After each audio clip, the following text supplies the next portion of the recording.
รโพธิ์สถิตจังหวัดลำปางแต่เนื่องด้วยวันนี้มันมีการสลับสับเปลี่ยนมันจะได้จัดรายการตอน6 โมงเช้าแทนหลวงพ่อสังวรศรีลาภิรักษ์เจ้าอาวาสวัดสายมูลตำบลแม่กาอำเภอสันปะตองจังหวัดเชียงใหม่ในช่วง6 โมงถึง 7 โมงวันนี้อาตมาภาพก็เลยมาตกมาแตนเปิ้น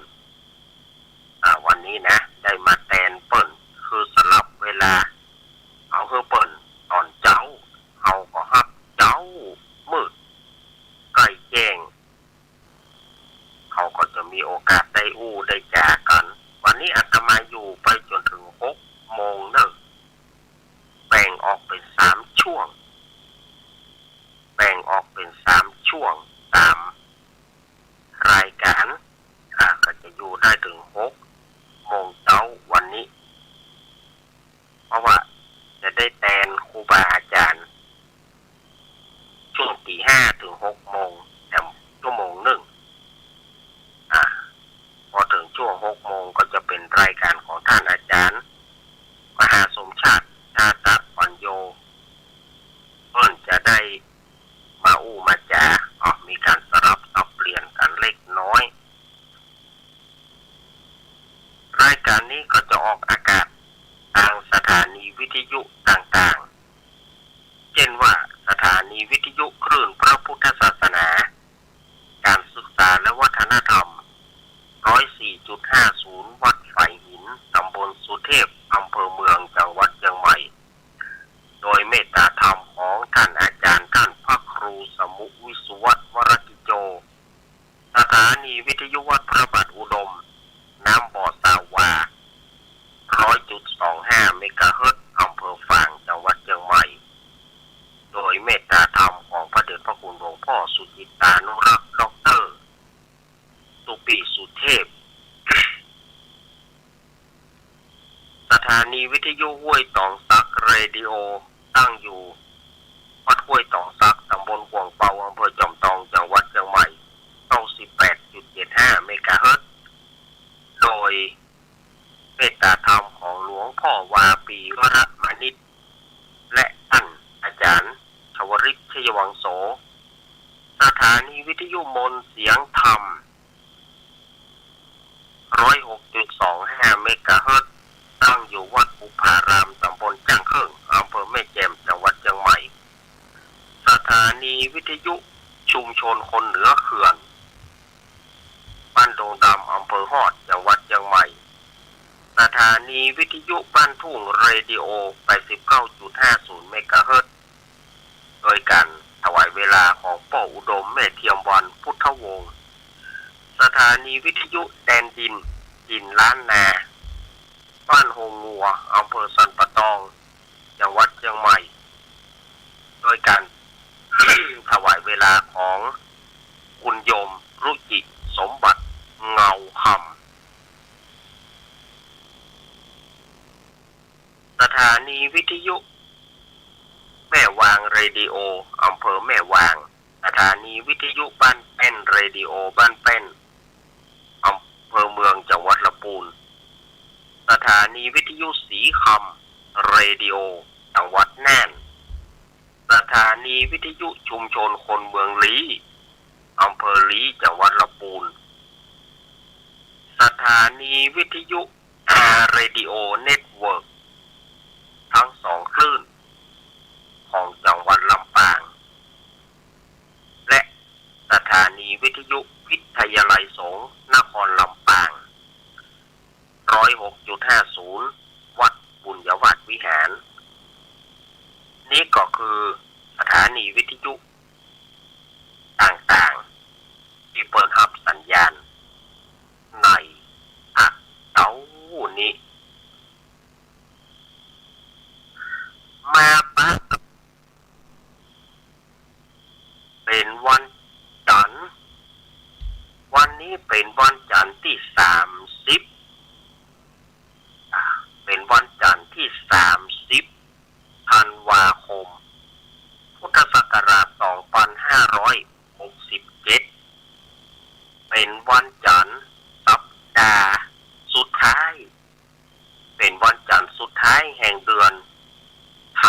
คมแล้วก็เป็นวันสุดท้ายของเป็นวันรองสุดท้ายของปี67เป็นวันรองสุดท้ายของปี67วันพุธนี้เป็นวันสุดท้ายของปี67วันพุธนี้เนาะแล้วก็ตั้งแต่วันฮือไปก็เป็นปี68เป็นปีใหม่แล้ววันฮือวันพุธเป็นปีใหม่แล้วนะสถาญาติโยมเหยนี่ก็แจ้งกับสถาญาติโยมเขาไหว้พระสวดมนต์เนี่ยครับเนาะวันนี้เวลาอาตมาปะเลอะวันนี้ประทักหัวเวลาอาตมาปะเลอะปะเธอวันนี้อาตมาจะเปิดสายช่วงที่3พวกกันเนอะวันนี้จะเปิดสายนะเปิดสายช่วงที่3พวกกันช่วงที่3เขาค่อยเปิดสายกันดีกว่าเนาะสถาญาติโยมว่าตี 5 เกิงตี 5 เกิงอาตมาค่อยเปิดสายเนาะเขาไปเปิดสายทุกช่วงสถาก็ใกล้เขาเปิดสายปุ๊บนะตี 5 เกิงปุ๊บนะลืมไปสถานีวิทยุน่านฟ้าเรดิโอของคุณยมนิรันดร์คุณยมรุ่งนิรันดร์ปันดอนตองตัวลืมมันชื่อเปิ้นสุมาเตอร์เนอร์พี่ไอรุ่งนิรันดร์น่านฟ้าเรดิโอเนาะเอาละสถาญาติโยมเหยเอามาไหว้พระสวดมนต์กันก่อนเนอะไหว้พระกราบ1กราบ2กราบ3อรหังสัมมาสัมพุทโธภควาพุทธังภควันตังอภิวาเทมิกราบสวากขาโตภควตาธัมโมธัมมังนะมัสสามิกราบสุปฏิปันโนภควโตสาวกสังโฆสังฆังนะมามิกราบนะโมตัสสะ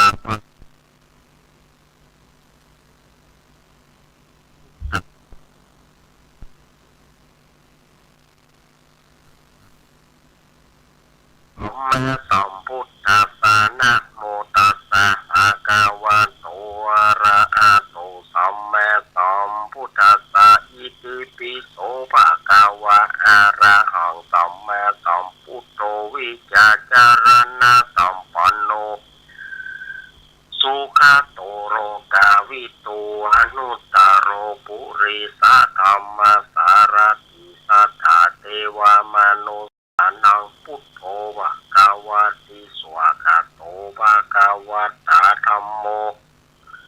อันทิทิโกอาการิโกเอหิปัสสิโกโอปนายิโกปัจจตังเวทิตาโพวินโยหิติสุปฏิปันโนภควโตสาวกสังโฆอุชุปฏิปันโนภควโตสาวกสังโฆยายะปฏิปันโนภควโตสาวกสังโฆสามิจิปฏิปันโนภควโตสาวกสังโฆยัตติตังจัตตาลิปุริสายุขานิอัตถปุริสะปุงกาลาเอสะภควโตสาวกสังโฆอาหุนายโยปาหุนายโยทักขินายโยอัญชาริการณิโยอนุตตรังบุญญาเกตังโลกัสสาติสุนัขตังสุมังคารังสุปะพัตตังสุหุติตังสุขันโนสุโมโหโตจะสุจิตทังพระมาจาริโสปะทักขินังกายะกัมมังวาจากัมมังปะทักขินังปะทักขินังมโนกัมมังปณิทิเตปะทักขินะ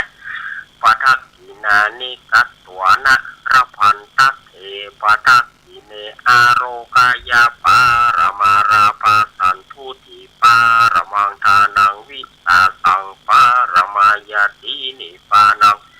ปาระมังสุขังกราบหนึ่งกราบสองกราบสามเอาแล้วศรัทธาญาติโยมสาธุชนทั้งหลายเมื่อเฮาได้ไหว้พระสวดมนต์เป็นที่เรียบร้อยความสัตดีมงคลจงบังเกิดแก่ผู้เฮาทั้งหลายอย่าเจ็บอย่าไข้อย่าไออย่าหนาว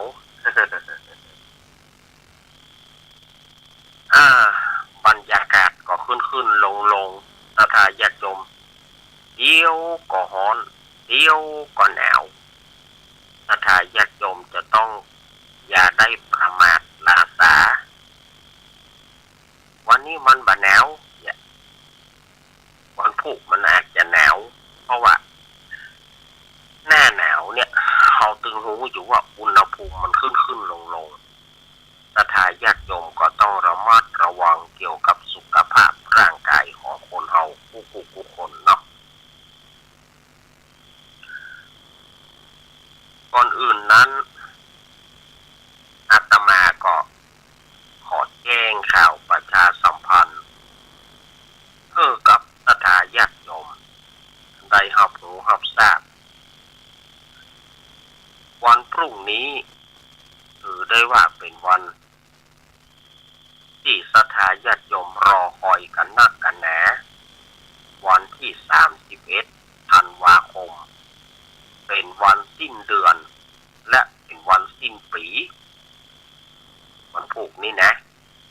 จึงเป็นวันสิ้นเดือนจึงเป็นวันสิ้นปี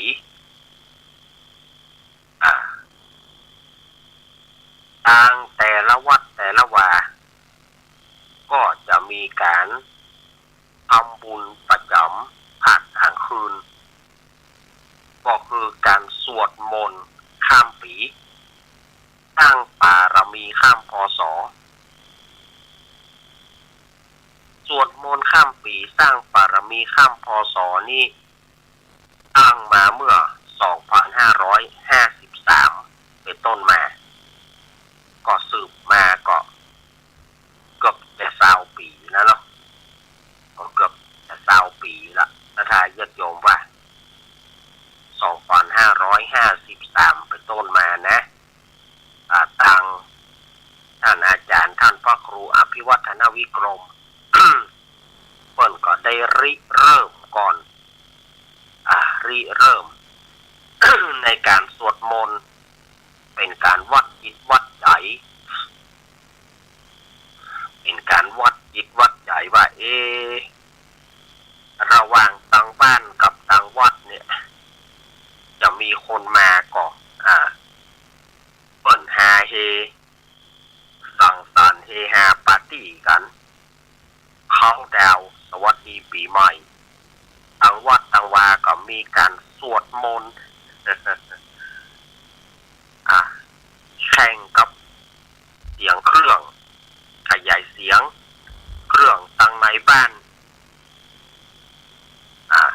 ต่างวัดเขาก็เริ่มเปิดเครื่องวิทยุเปิดเครื่องขยายเสียงสวดมนต์ต่างบ้านก็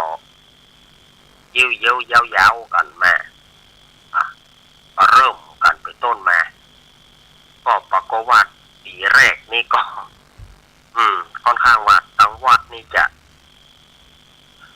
คนก็เริ่มมาเหมือนกันบ่ค่อยนักแต่ปีต่อมาก็เริ่มจะมีคนเริ่มเข้ามาเริ่มนักมาอันนี้ก็เล่นล็อกครับจัดมาเล่นล็อกครับขอ2 นาทีครับว่าไป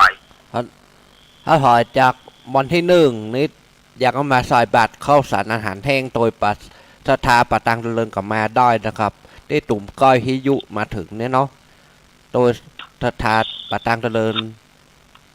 ใส่บัตรเข้าสารอาหารแห้งวันที่1วันพุธเนี่ยนะครับถ้าถอยอยากมาใส่บัตรเข้าสารอาหารแห้งกับมาได้นะครับอยู่หน้ากาดประตังเจริญรอก็ได้นะครับ ถ้าถอยจากก็มาซอย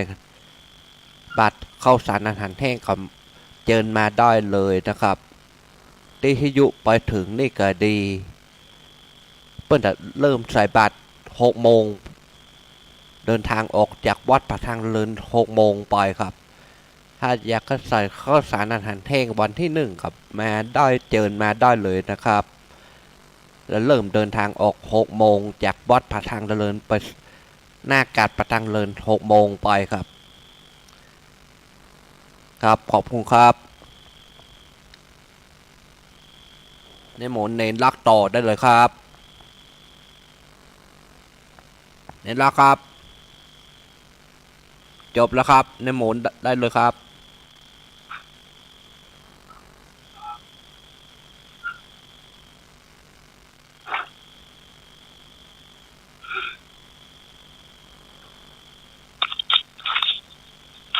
เอาละเอาละก็เป็นที่เรียบร้อยเนาะจีหมอฟังไปเปิดวิทยุทางนอกก็บอกว่าเรียบร้อยละวิทยุทางนอกดังละห้วยตรงศักดิ์เรดิโอดังเรียบร้อยเนาะ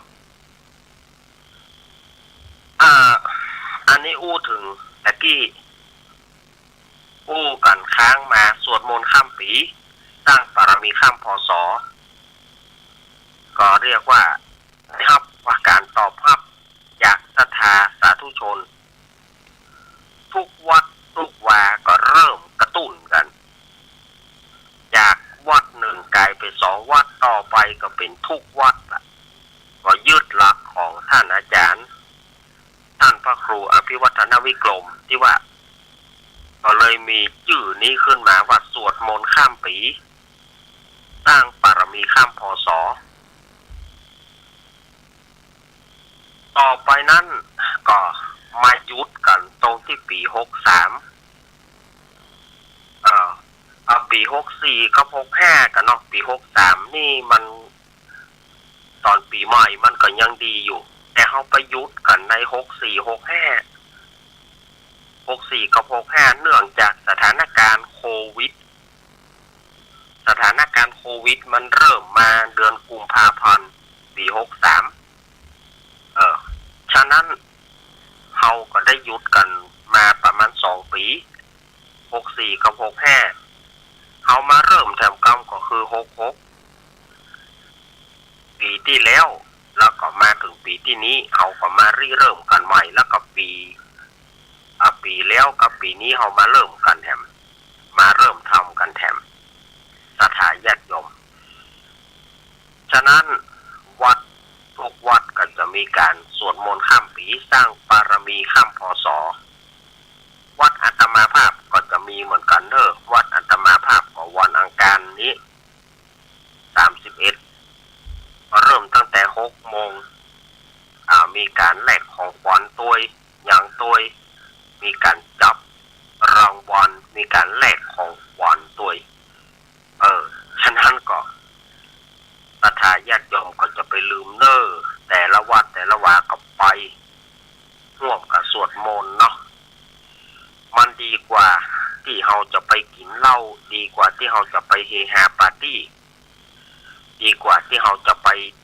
เดือดร้อนชาวบ้านกินแล้วก็เดือดร้อนกินแล้วก็โวกเวกโวยวาย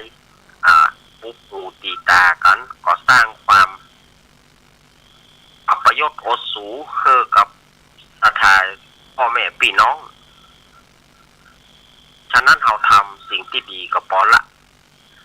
จะไปลืมไปทำบุญทำทานกันวัดอาตมาก็จะเริ่มสวดมนต์กันตั้งแต่5 ทุ่มเกิงโดยก็มีกิจกรรมนะมีการเทศน์การบรรยายอย่างก็พระสงฆ์องค์เจ้าพระสงฆ์องค์เนนนั่นนะก็เริ่มได้สวดได้ได้จ่าศรัทธาก่อนเรียกน้ำย่อยศรัทธาก่อนต่อไปก็จะมีการสวดมนต์จริงๆก็5 ทุ่มเกิงเริ่มสวดไปเที่ยงคืนปุ๊บเสียงตึงตัง เสียงเจ้าบ้าน จิพุก็ไปว่าเฮาก็รับปีใหม่ก็จะได้ตักบาตรข้าวสารอาหารแห้งรวดตักบาตรไปเลยรวดตักบาตรไปเลยตักบาตรข้าวสารอาหารแห้งเพื่อรับขวัญวันปีใหม่รับขวัญงูทองอันนี้แจ้งกับสถาญาติโยมต่างหลายเนอคืนวันพุธแล้วนะคืนวันพุธละ ขอถามหน่อยครับ วันพุธนี่เดี๋ยวได้จัดรายการครับก็จัดนี่ได้จัดแต่ก็ต้องกลับมาเจ้าหน่อยแต่ก็ต้องจัดอยู่แล้วก็สถาญาติโยมวันที่12มกราคม12มกราคมนี่ก็เขาจะได้ปะกันที่วัดไฟหินตำบลสุเทพอำเภอเมืองจังหวัดเชียงใหม่เขาก็จะได้ไปทอดผ้าป่าสามัคคีกับทีมงานธรรมะคลายเครียดอันมีโยมปี่พิสมัยสุริโยดรเป็นประธานแล้วก็ญาติรวมถึงทีมงานธรรมะคลายเครียดเขาจะได้ไปทอดผ้าป่าสามัคคีที่วัดไฟหินวันที่12มกราคมเป็นวันอาทิตย์เนาะตรงกับเดือน4เหนือขึ้น14ค่ำเป็นวันหอวันดาของวันเดือน4เปงนั่นนะสถาญาติโยมก็จะไปลืมเลิกไปห่วมกินห่วมตาลกันปั้นไก่เงินเคียงหัวระเบียงติดต่อหางดงสันปะตองที่ฟังอยู่หางดงสันปะตองจอมตองขึ้นไปถึงในเวียงไปถึงแม่ริมแม่แต่งแม่ริมสันไซดอยสะเก็ดจบตาลปีสันกำแพงถ้าญาติโยมไปจะไปห่วมไปหามกันก็น้อมเจิญเจริญปอนเนอน้อมเจิญเจริญปอน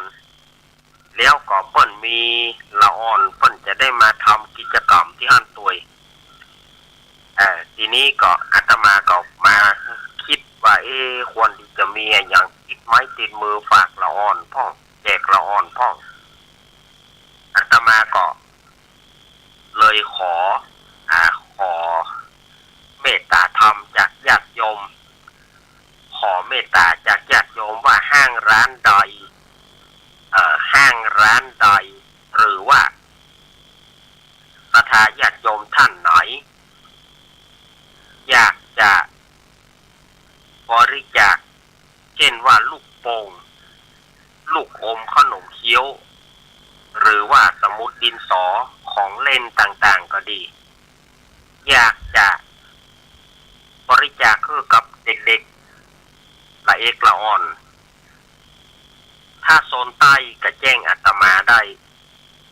089-214-0135 089-214-0135และ083-761-1775 083-761-1775อันนี้ก็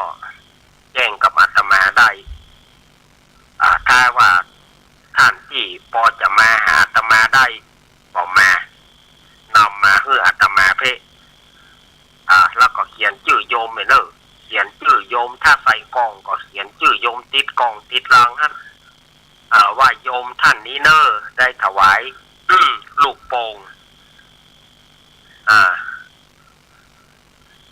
ก็ญาติโยมก็เขียนถ้าจะให้ดีก็เขียนชื่อโยมติดกล่องติดรางฮะง่ายดีหรือว่าจะติดต่อตังแม่เพนคนสู้ชีวิตสะพานบุญอาตมาก็ได้083-764-4741 083-764-4741แต่ถ้าท่านที่อยู่ตั้งแต่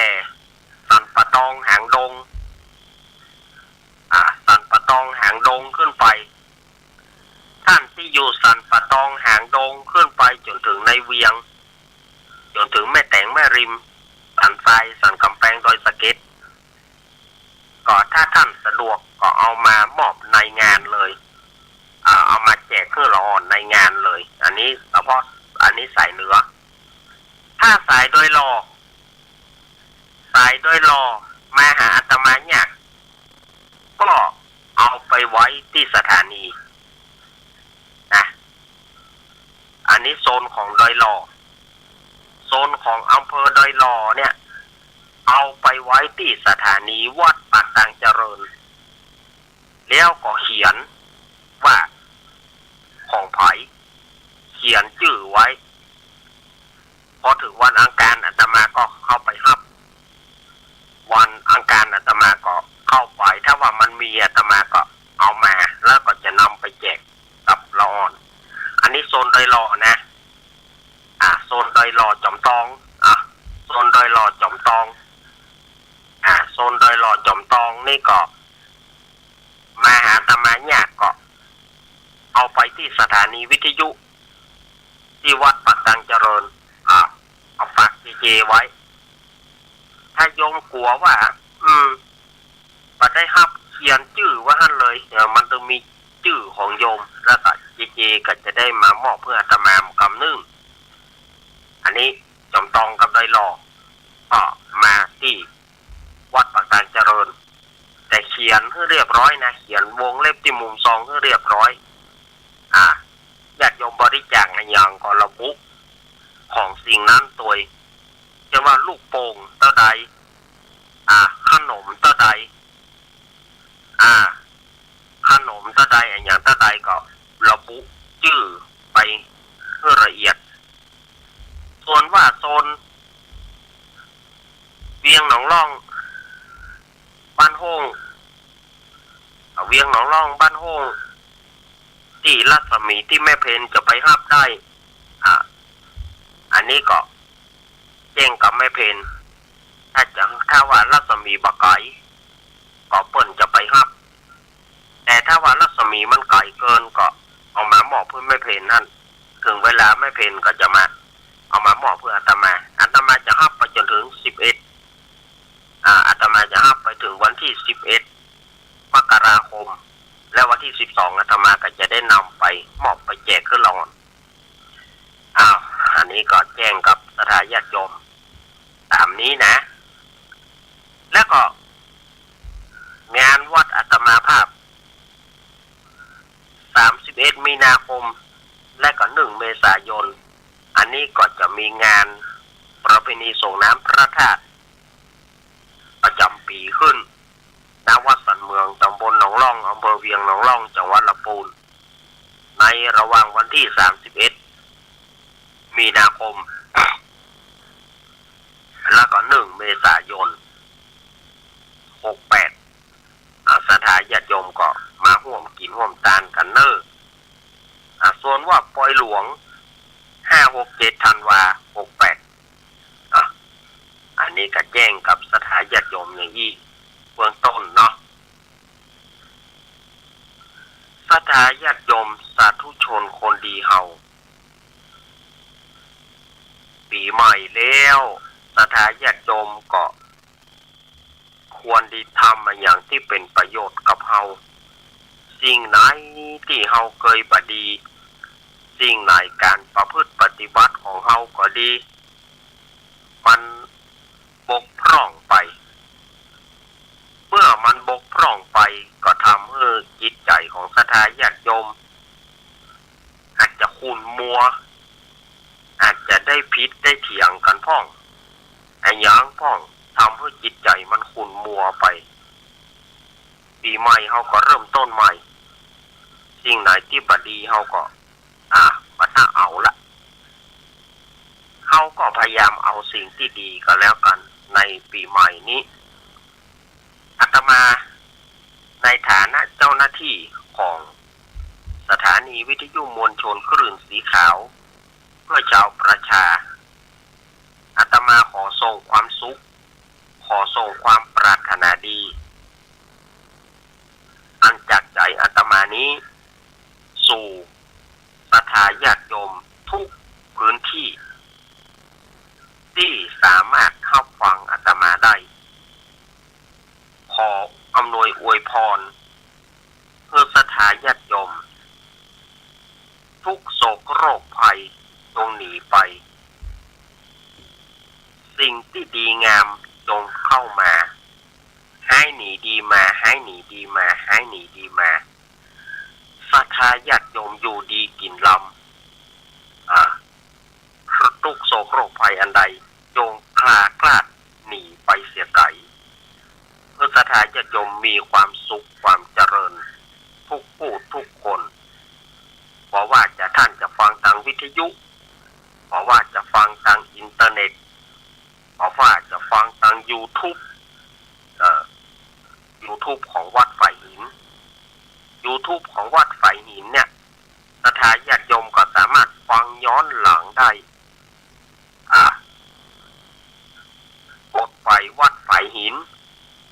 YouTube รายการทุกรายการเนี่ยถ้าเป็นครูบาอาจารย์ท่านอื่นมันก็จะออกมารายการครูบาอาจารย์ท่านอื่นถ้าเป็นรายการอาตมามันก็จะเป็นชื่ออาตมาเนาะศรัทธาญาติโยมมันก็จะเป็นชื่ออาตมาอยู่อย่างวันนี้ถ้าไปฟัง YouTube ย้อนหลังไปก็จะเป็นชื่ออาตมาวันนี้ล่าตามล่าจะเพราะว่าผู้อาตมามีเบอร์เนาะก็บอกเป็นยังอาตมาก็ดีใจที่สุดที่ว่าญาติโยมได้ฟังอยู่ความจริงรายการอาตมานั้นน่ะในการจัดภาคกลางคืนภาคกระแจ้งมันก็เป็นรายการที่วัดจิตวัดใจของศรัทธาญาติโยมถ้าพ่องก็รับไปอยู่ก็ขอให้รับดีฝันดีเพื่อแล้วเพื่อใหญ่ตู้เจ้าหน่อยมาบนหัวนี่เจ็บการยกมือไหว้ในความฝันนะตู้ไหว้ในความฝันว่ะสะพ่องเนิบสะพ่องนิมิตฝันจนหันตัวว่ะเน้นรักหนังนี่คนเดียวฝันจนเป็นประหันเป็นตัวไปตีนว่ะอะไรญาติโยมว่ะป่ะเนาะ พ่อก็รับไปได้อยู่ก็กล่อมศรัทธาญาติโยมรับไปแต่ศรัทธาญาติโยมที่ฟังอยู่ก็อนุโมทนาสาธุศรัทธาญาติโยมบ่ต้องลุกแม่ฟังกันแล้วกันนอนฟังนะมันหนาวรู้ว่าจะลุกแม่หยังลุกแม่กับมันหนังแนววิทยุสั่นยองนอนเถอะไม่ต้องกังวลอะไรถ้าหลับก็หลับไปถ้าหลับก็หลับไปศรัทธาญาติโยมบ่ต้องภาวะพะวงอะไรอย่างไรฟังรายการแล้วกลัวมันหลับไปกลัวมันหยังไปฝืนมันหยังมาข้าหลับก็หลับไปมาข้าหลับก็หลับไปคนเฮานี่มันต้องอาศัยสิ่งหนึ่งสิ่งใดบางทีนอนบ่หลับเปลี่ยนหนังสือมาอ่านเปลี่ยนหนังสือมาอ่านตั้งหน้าสองหน้าเอาละตาลายพึ่งตาลายละบางคนก็ต้องหาฟังรายการธรรมะมีเห็นนี่ได้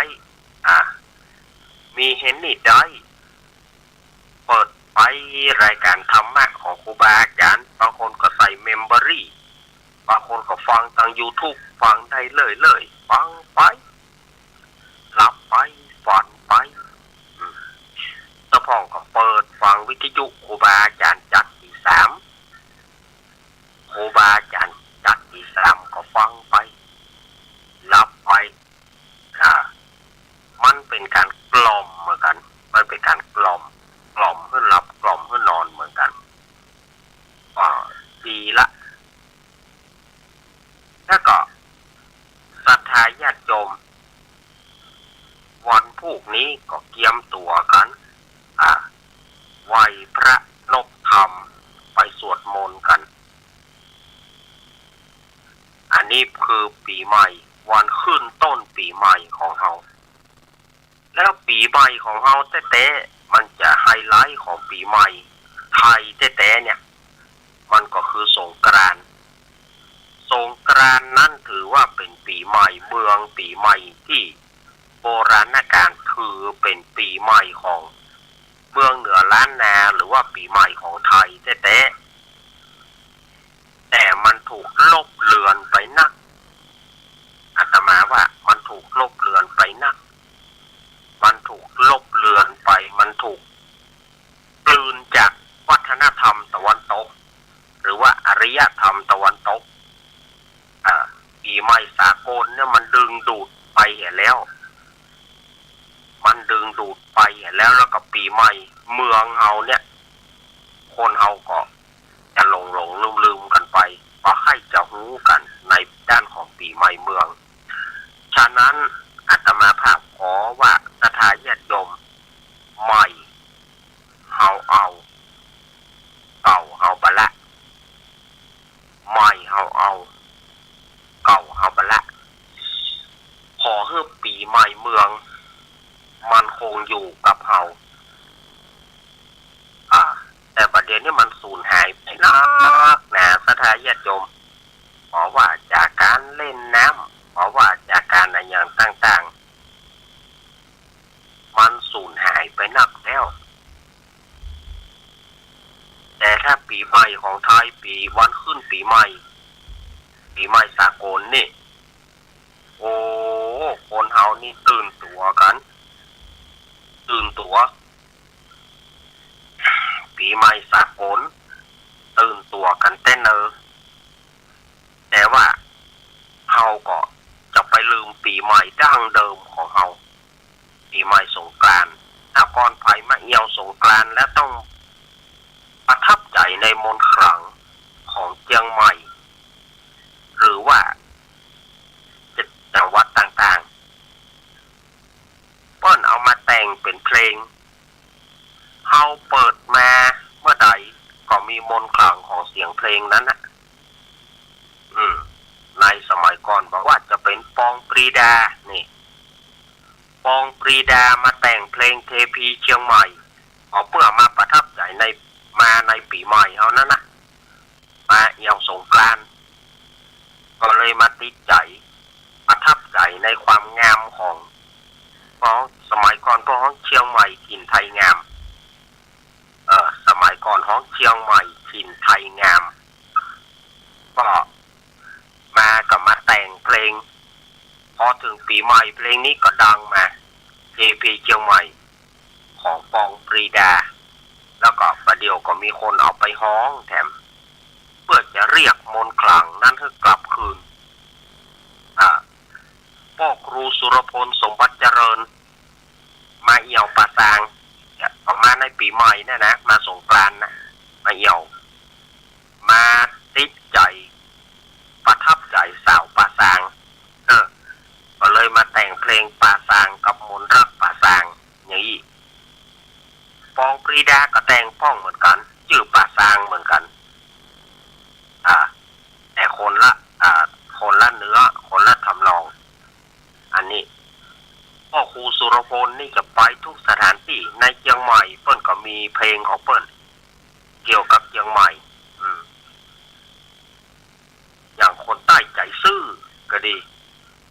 แล้วก็เพลงไงอย่างเกี่ยวกับเชียงใหม่เนี่ยเสน่ห์สาวเวียงพิงเนี่ย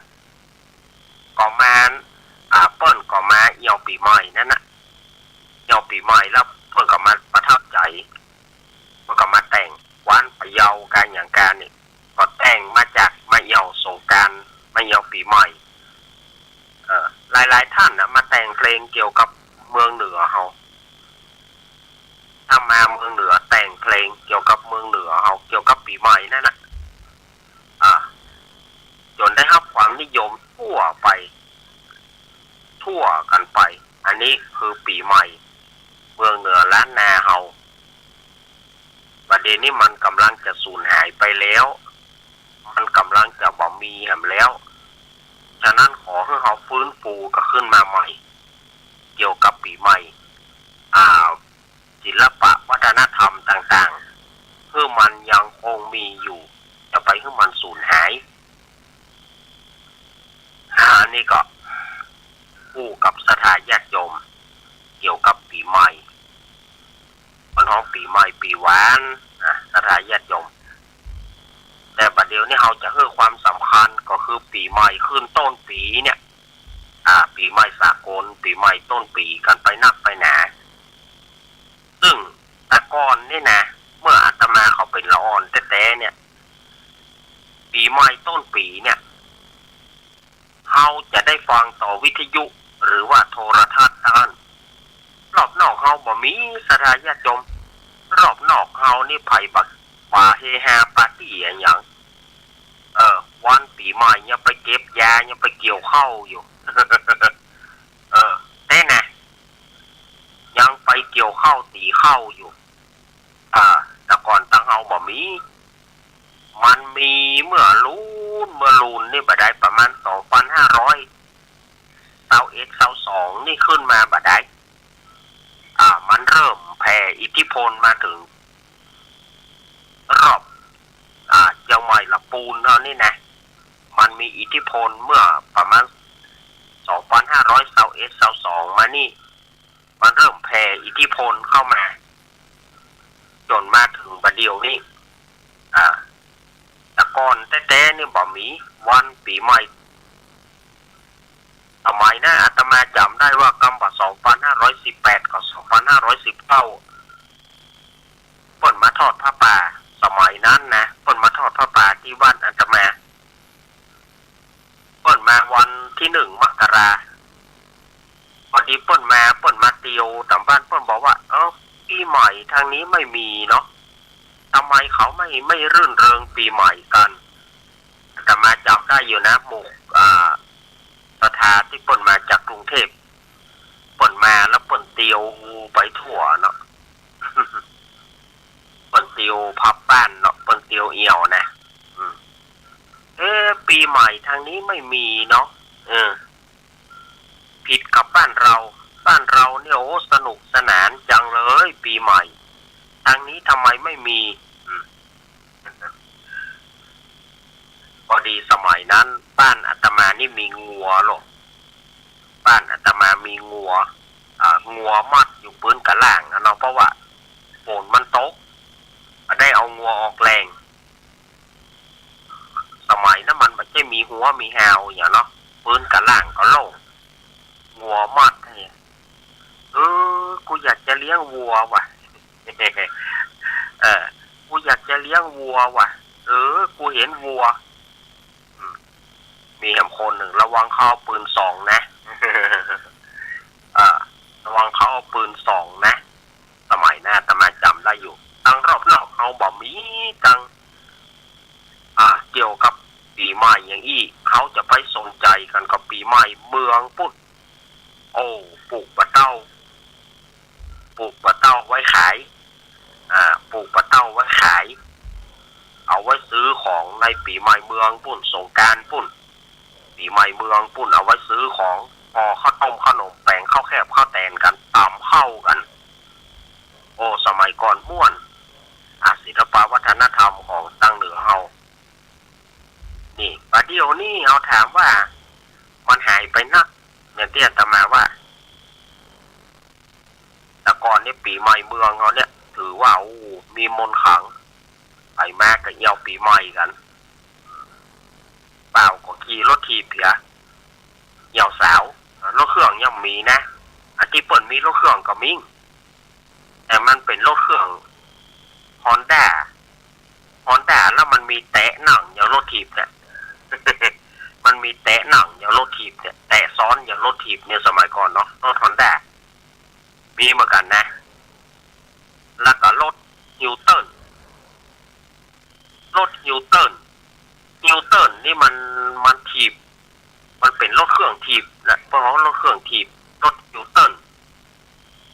เวลาถีบไปเสียงมันจะดังวัดถ้าเราปั่นไปโวยเครื่องมันก็ดัง เครื่องมันก็เล่งไปอัตโนมัติของมันนะถ้าเขาถีบไปโวยเครื่องมันก็ดังเองเครื่องมันก็โวยถ้าเขาอยากจะยุดเครื่องมันก็ยุดแฮมฮะนะแฮมรถนะเบรกรถส่วนของแฮมในคนสมัยก่อนเขาว่าแฮมรถกดที่แฮมมันก็ยุดกึกก็เครื่องมันก็ดับก็จะไปก็ถีบไปบดพ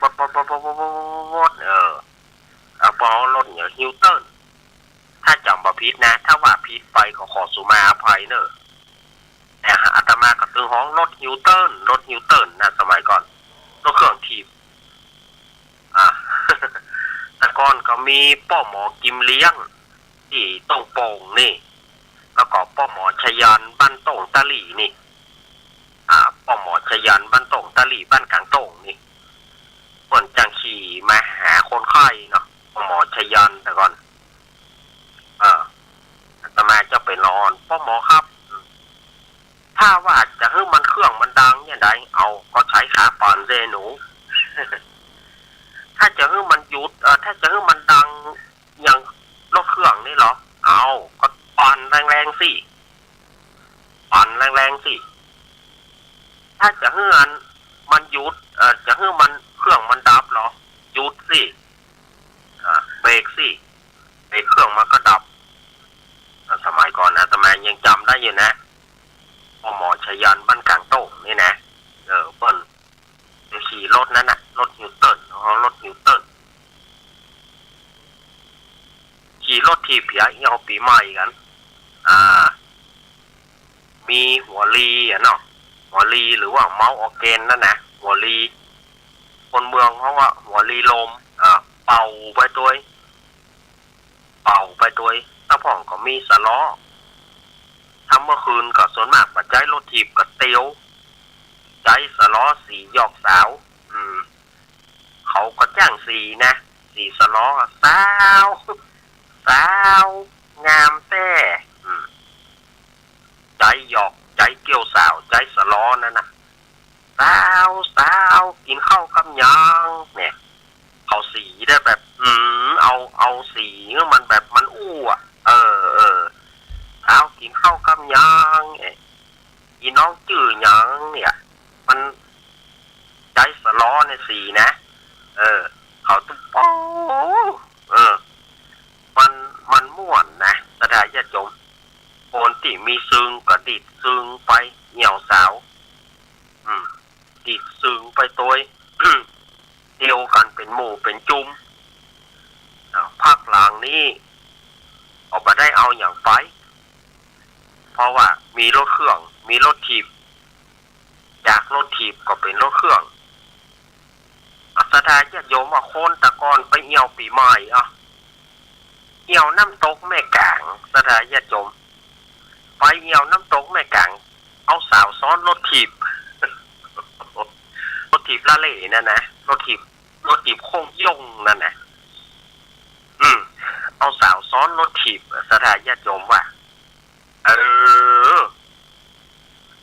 แล้วเปิ้นก็ไปตามเวลานะไปได้ตามเวลาไปเหี่ยวค่ำมาหน่อยเปิ้นก็หัวเปิ้นเกิดตีแรงอ้อยจ้อย3 โมง 4 โมง 3 โมงปลายนี่จนสาวปีกแล้วเนอะป่ะมันจะค่ำหัวมันค่ำมันค่ำแล้วหัวพ่อแม่สาวจะด่าหัวตะปีกมาค่ำมามันอุปสรรคมันหนักอย่าหัวขี้เหล้าเกิดตีพ่องแกหัวฟ้าหัวโปนแกเนี่ยหัวเปิ่นโหดน้ำโหดหนองจะปัสสบายแกอย่างแกเนี่ยมันหัวไปสารพัดหรอถ้าว่าปีกไปบ้านผิดเวลาหัวพ่อแม่สาวจะด่าหัวฉะนั้นพ่อแม่สาวจะด่าหัวฉะนั้นก็ต้องพยายามที่ว่าหมอกมาให้บดีกับจวนสาวปีกเติบปีกมาเนาะเปิ่นโหดน้ำกันกับเปียกันบะหลอกซอกแซกซ้อนรถถีบเอาสาวซ้อนรถถีบลูกแต่จอมตองเนี่ยเนาะสมมติว่าลูกจากจอมตองมาบ้านอาตมาเนี่ยมันปัจจัยใกล้ๆมันปัจจัยใกล้ๆ เอาสาวเปล่าเอาสาวซ้อนรถถีบไปในกัสดาญาติโยมธรรมโมสังโฆมันสมัยก่อนว่าก็พ่อแม่สาวนี่มันจะกำกับเปล่ากำกับลูกสาวนะสอนลูกสาวเนอะมึงจะไปเบาะเหี่ยวเบาเนอะเพื่อกำหอบเบาะหั่นอย่าห้ามถูกเนื้อต้องตัวเบาอย่าจบสมัยก่อนเนาะห้ามถูกเนื้อต้องตัวเบาถ้าต้องตัวก็เต่าจะไปไฟพิษผีจะอายเขาเปิ้นจะเล่าจะยายหัวคือสมัยแต่ก่อนเนี่ยถ้าว่าไปพิษอะไรอย่างเนี่ยไปพิษผีเปิ้นเนี่ยมันตึงเล่ากันสาวสถาญาติโยมเฮ้ยมันบัดใจเหมือนบัดเดียวฮักกันเปียงไหนจะอู้กันเปียงไหนห้ามไปแม้กระทั่งไปปัดไม้ปัดมือกันห้ามกระทั่งไปปัดไม้ปัดมือกันปาตั้งใจก็จ้างแค่ว่าไปปัดมือก็ดีก็ผิดละพ่อแม่สาวเดือดร้อนเอาพิษผีเนื้อบายิ่งจะยิ่งอย่างไรถ้าเปิงใจกันเพื่อกระบอกขอเพิ่มมาขออย่าใจอย่างไรก็ต้องเอาห้ามก็ต้องเอาถ้าบ่เอายิ่งจะต้องเสียเงินเสียค่าสินไหมถ้าคนใดบ่ฮักก็ใส่ผีใส่ผีแล้วปอไปกูไอ้ก็เปิ่นไอ้ตัวนี้กับอีตัวนี้เลิกกันโดยปริยายเลิกไปแฟนนะทำไมนั่นเป็นแฟนก็ไปแฟนบ่ได้เป็นผัวเป็นเมียกันนะเป็นแฟนเฉยๆบ่ได้เป็นผัวเป็นเมียเตื้อหมายความว่าแฟนหรือว่าตัวพ่อตัวแม่กันตัวพ่อตัวแม่กันสถาญาติโยมปัดทักกับกำลังม่วนแต่เวลาหมดเถียก่อนอาตมาก็ขอวาดวางลงที่อีกก่อนเนาะก็เดี๋ยวปะอาตมาภาพชั่วโมงที่2วันนี้เขาอยู่ด้วยกันถึง3ช่วง3เวลาเมื่อเวลามันหมดเขาก็ต้องไปก่อนอาตมาพักยกก่อนเนอะเดี๋ยวก็มาปากันในช่วงที่2แล้วก็ช่วงที่3ลำดับต่อไปอาตมาจะเปิดสายช่วงที่3พุ่นเนอะ5 โมงตี 5 เกิงพุ่นเนอะอาตมาก็เปิดสายช่วงที่3พุ่นนะอาตมาพักยกก่อนเนอะจะกาแฟเย็นไปละกำโหอาตมาชงกาแฟละไว้กาแฟไทยเย็นไปละจะไปดบกาแฟกำก่อนขอเจริญพร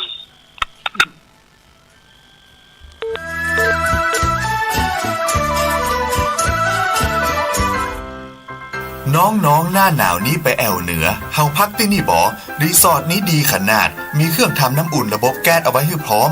แต่ก็ต้องระวังเนอะเครื่องทำน้ำอุ่นระบบแก๊สมีคนตายมาหลายรายแล้วจะอั้นเลยกะอ้ายก็นึกภาพเอากะเปิดเครื่องทำน้ำอุ่นระบบแก๊สในห้องน้ำถ้าบ่มีพัดลมดูดอากาศการหมุนเวียนของออกซิเจนมันจะดีได้จะใดในเมื่อการเผาไหม้บ่สมบูรณ์ก็เกิดการสะสมแก๊สคาร์บอนมอนอกไซด์สูดดมเข้าไปมันจะไปจับกับเม็ดเลือดแดงและทำให้เม็ดเลือดแดงจับกับออกซิเจนได้น้อยลงเมื่อออกซิเจนเข้าไปถึงปอดก็จะย่าให้คลื่นไส้เมาหัวหายใจยากจนถึงขั้นเป็นลมแล้วก็ตายได้โดยเฉพาะคนที่มีโรคประจำตัวเช่นโรคหัวใจโรคเลือดจางหอบหืดถุงลมโป่งพองโรคความดันโลหิตสูงซึ่งจะมีโอกาสสูงกว่าคนอื่นน่ากลัวขนาดเนาะมันก็บ่ถึงขนาดนั้นถ้าหาหูวิธีคือถ้าอาบน้ำด้วยเครื่องทำน้ำอุ่นระบบแก๊สบดีอาบเกิน10 นาทีจะต้องเปิดพัดลมระบายอากาศหรือให้อากาศถ่ายเทได้ดีอันนี้ก็จะช่วยได้นักถ้าหมู่เฮาแค่หูข้อมูลเพิ่มเติมโทรสอบถามได้ที่กลุ่มสื่อสารความเสี่ยงและพัฒนาพฤติกรรมสุขภาพสำนักงานป้องกันควบคุมโรคที่1เชียงใหม่053-140-774-6หรือสายด่วน1422จนเครียดกินเหล้าจนเครียดกินเหล้าจนเครียดกินเหล้าจนเครียดกินเหล้าจนเครียดกินเหล้าจนเครียดกินเหล้าก็เลยยิ่งมันก็เลิกสิเหล้าอ่ะจนเครียด เลิกเหล้าเลิกจนเริ่มต้นเข้าพรรษานี้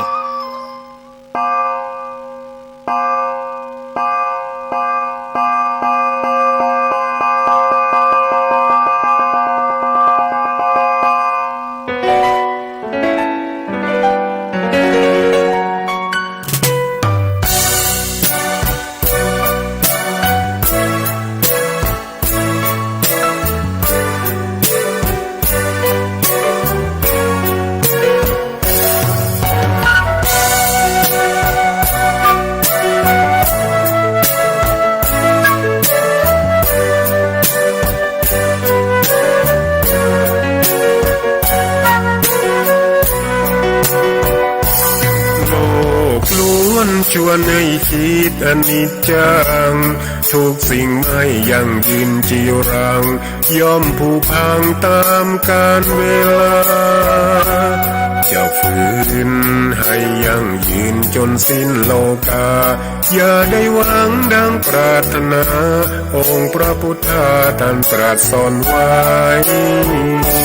เกิดแล้วคงไม่แคล้วต้องชราแก่อาคราวแก่สมปัญญาทั่วภารามีโถมไปเจ็บทุกข์ย่อมเวียนวนมีพ้นใครๆสัตว์โลกล้วนรู้แน่แก่ใจเกิดแก่เจ็บตายหลีกไปไม่พ้นใครหลงคิดหลงผิดอัตตาว่าใจ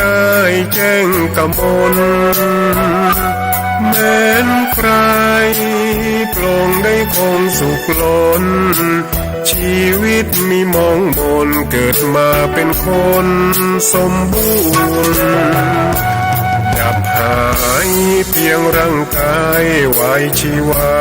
แต่กุศลผลกรรมทำมาย่อมแปลงค่ากลายเป็นทุนส่งผลให้ทุกคนเวียนวนไม่สูญสุขและทุกข์เป็นไปตามทุนที่พวกคุณได้ก่อทำมา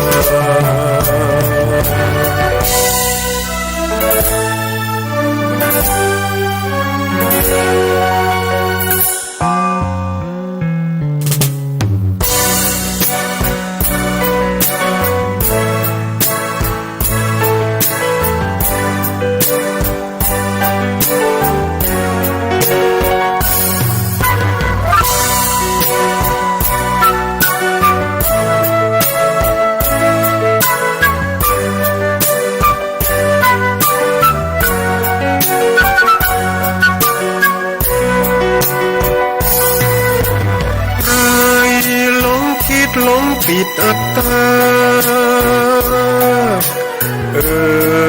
ว่าใจแจ้งกำมลแม้นใครปลงได้คงสุขล้น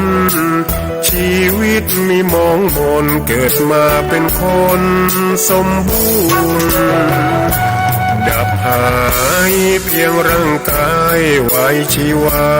แต่กุศลผลกรรมทำมาย่อมแปลงค่ากลายเป็นทุนส่งผลให้ทุกคนเวียนวนไม่สูญ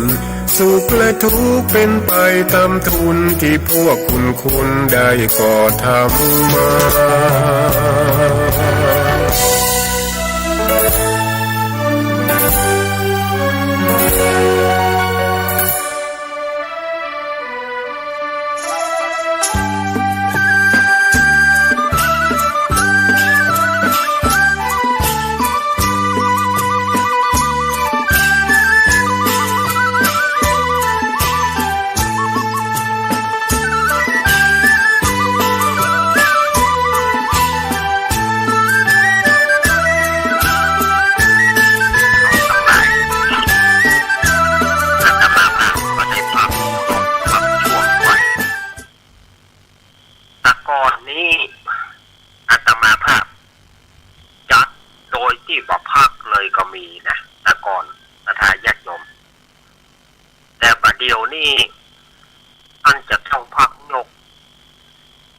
ป่านมันมาก่อนนะ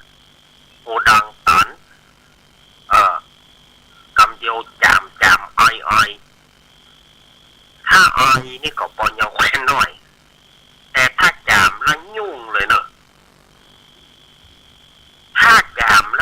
งจะได้จามแล้วเสียงมันจะ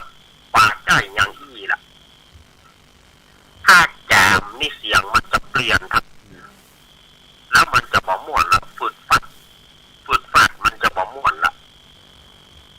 บางทีมันก็จะทำให้เสียอรรถรสเสียความรู้สึกเสียอารมณ์ของญาติโยมตัวฉะนั้นถ้าเราปรับพักไปอย่างนี้เลยเนี่ยเสียงมันจะเปลี่ยนไปมากมันก็ต้องมีการพักกิจกรรมพักเปลี่ยนรายการพักเปลี่ยนยกกิจกรรมแล้วเราก็ค่อยนำมาอู้มาจากันมันอย่างอี้อย่างแขวนหน่อยแต่ก่อนเนี่ยอาตมาอยู่มานะ3 ชั่วโมง 4 ชั่วโมงปรับพักเลยก็มีจัดลวดก็มี มันแต่ก่อนร่างกายจิตใจเฮาก็พร้อมร่างกายจิตใจเฮามันก็พร้อมตัวแล้วก็มันก็มีโรคภัยไข้เจ็บอันอย่างตัวพอมันมามีโรคภัยไข้เจ็บอันอย่างต่างๆเนี่ยมันก็บ่ม่วนสมัยก่อนอาตมาเคยจับจุดวันละ3 ชั่วโมงวันละ3 ชั่วโมงนี่สมัยอยู่บนวัดพระธาตุดอยน้อยสมัยที่วิทยุอยู่บนวัดพระธาตุดอยน้อยเนี่ยอาตมาจัดทีละ3 ชั่วโมง8 โมงเช้าไปจนถึง11 โมงดุอาตมาจักเหงาแต่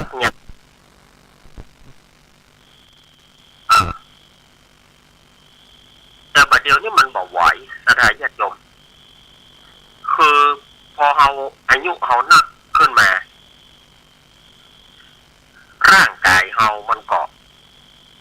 เวลานี้มันจะเบลอละถ้าเราอู้จับเหงาเข้ากำเดียวมันจะ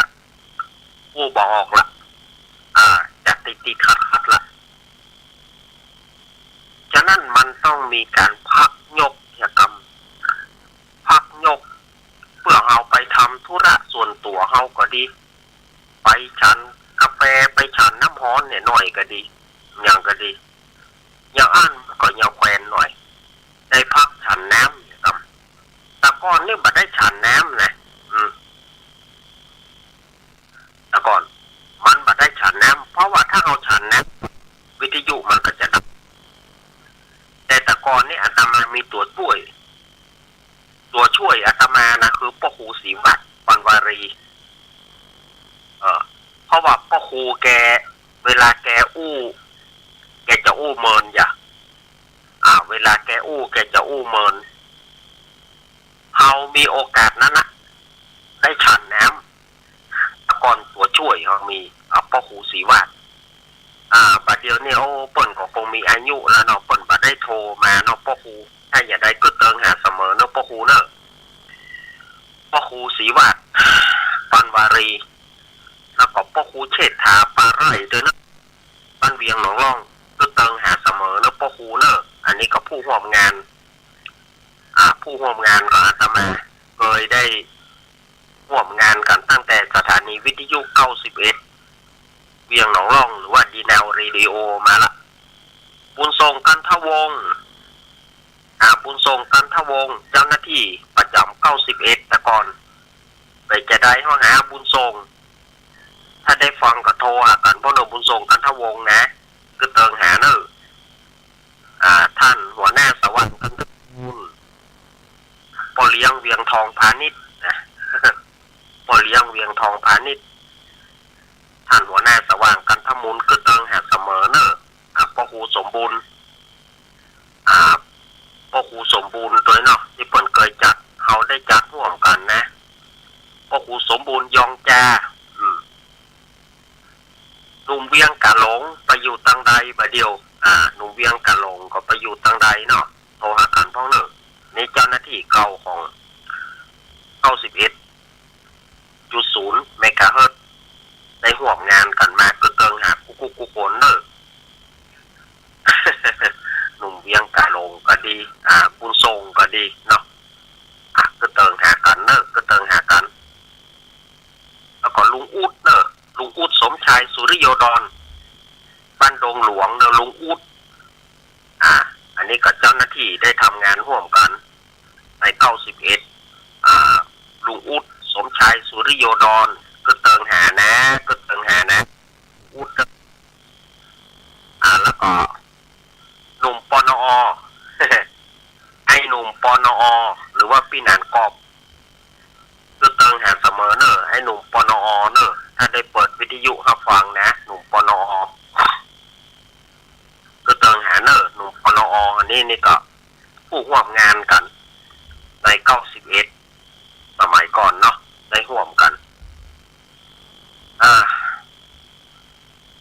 อันนี้อาตมาภาพก็ข้ามวอดมาในวงการที่เหมือนกันนะ10 กว่าปีเหมือนกันนะอาตมาเริ่มเกิดขึ้นที่สถานีวิทยุ 91.0 เมกะเฮิรตซ์เวียงหนองร่องเรดิโอสมัยนั้นตั้งอยู่หน้าวัดโดยได้ใช้สถานที่อาคารของกลุ่มเกษตรกรรมทำไร่กลุ่มเกษตรกรทำไร่เป็นอาคารตั้งสถานีหัวทีนั้นสถานีตั้งอยู่ในวัดบ้านเวียงหนองร่องตอนที่เป็นวิทยุชุมชนใหม่ๆนี่นะซิงนี่นะตั้งอยู่ที่ศาลาวัดบ้านเวียงหนองร่องตอนนั้นก็ได้รับการอนุญาตจากหลวงพ่อ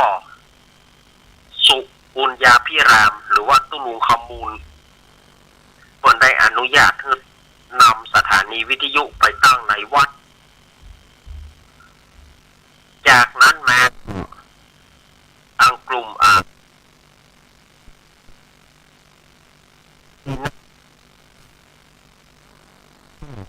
ที่เอาไปตั้งที่อาคารของกลุ่มเกษตรกรทำไร่อาตมาเปิ้นก็สร้างสถานีขึ้นมาก็เยื้องจากที่เก่านะเยื้องกันไปทำน้อยหนึ่งเปิ้นก็สร้างมาเป็นอาคารวิมานทิพย์ในสถานที่ตั้งประเดียวนี่นะประเด็นนี้เจ๊หน่อยดีเจหน่อยกับเฮียนัทเนาะเปิ้นก็ได้เป็นเจ้าของผอ.สถานีสมบูรณ์แบบระบเดียวเปิ้นก็อยู่กับท่านเปิ้นเป็นเปลี่ยนชื่อเป็นดีแนวเรดิโออันนี้เป็นจุดเกิดของอาตมานะสถานีวิทยุชุมชนเวียงหนองร่องเนี่ยอาตมาอยู่ห้านเกือบ3 ปีแต่สมัยก่อนนั้นก็ได้กู้ธรรมะสมัยก่อนก็มากู้กับพ่อครูเชษฐาจัดแรกๆก็คือกู้กับตุปีจาน้อยแรกเลยก็มาจัดกับตุปีจาน้อยเปิ้นก็ไล่เอาครูบาอาจารย์ไล่เอาพระสงฆ์เวียงหนองร่องสีเตี้ยแล้วก็เปิ้นไปนิมนต์ท่านมหาบอยหรือว่าท่านพระครูวิจิตรสรการณปัจจุบันนี้ที่วัดพระธาตุสีจอมทองมาเทศน์กันมาทีเปิ้นก็ได้นิมนต์มาหลายตนหลายองค์เหมือนกันเปิ้นก็ได้จัดหีดหอยคนเมืองตอนนั้นก็มีน้องเอ็มน้องเอ็มก็เป็นเจ้าหน้าที่นักจัดรายการเหมือนกันน้องเอ็มเนาะไปจะได้ก็เติงหาอยู่เนอะน้องเอ็มแรกอาตมาได้จัดนะแล้วก็ตอนนั้นมีพ่อครูสว่างนันทมูลเป็นหัวหน้าสถานีวิทยุอาตมาก็ได้เริ่มจัดมาประมาณ 3-4 สัปดาห์รายการของตุปีจาน้อยก็เลิกไปทีนี้ก็อาตมาก็บ่ได้จัดเลยส่วนตั้งขึ้นสีขาวนี่อาตมาก็มีสิทธิ์ได้ฟังเหมือนกันแต่ว่ายังบัดจ้างจะมาอู้เด้อก็อยากจะมาออกรายการสมัยนั้นเปิ้นก็มีกิจกรรมเอาคนมาร้องเพลงกาดิกซึงกาเขาฟังแล้วก็อยากจะมาออกวิทยุจะไปสมัครหัวเปิ้นบ่เอา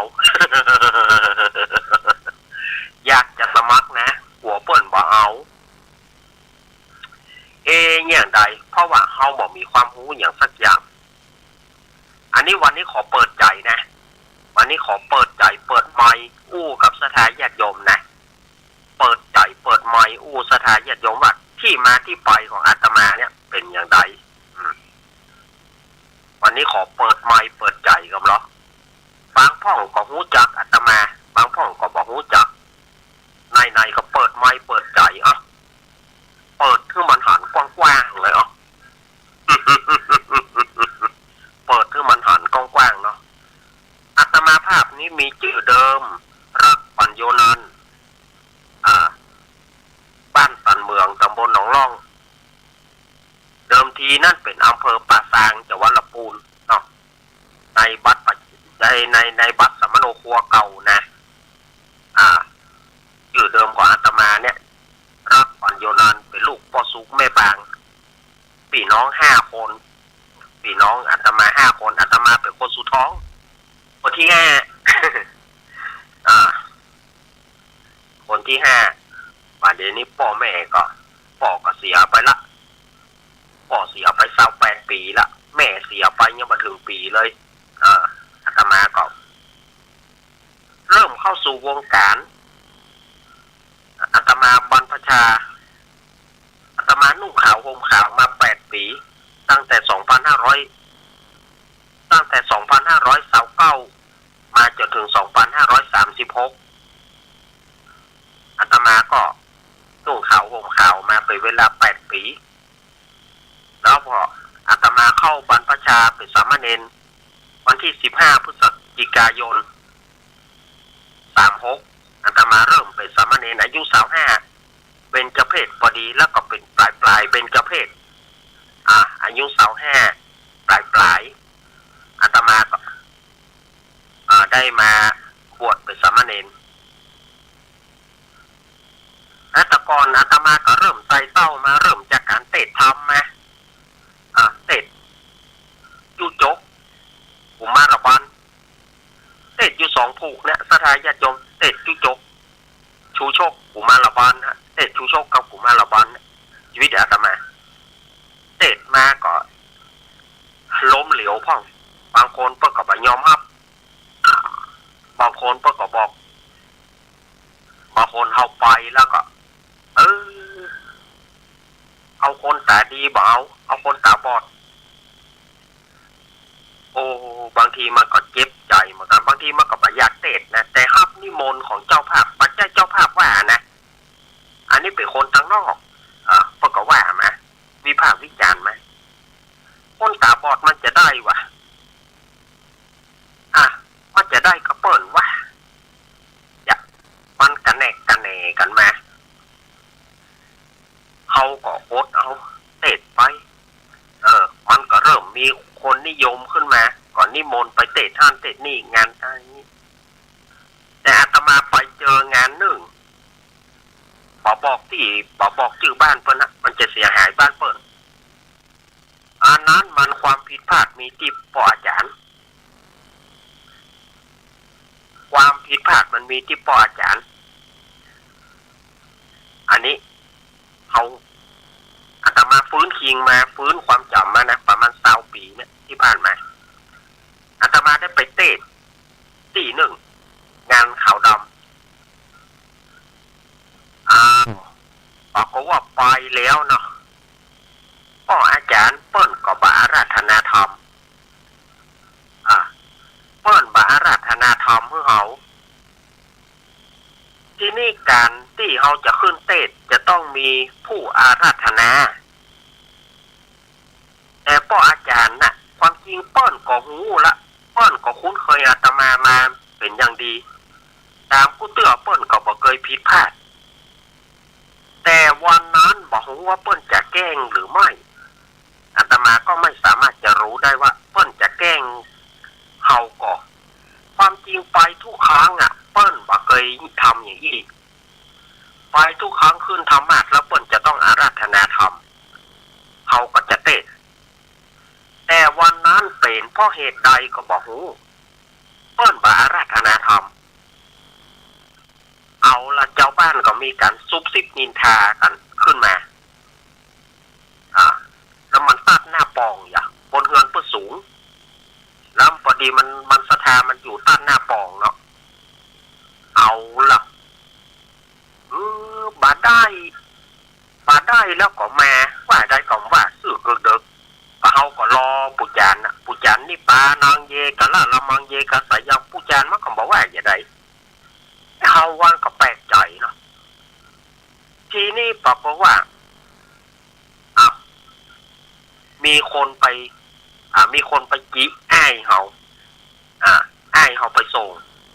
พอมีคนไปจีอ้ายเฮาว่าเปิ้นมาจ้างแล้วเปิ้นจะมานี่อย่างเอาแล้วบ่เคยงานเข้าแล้ว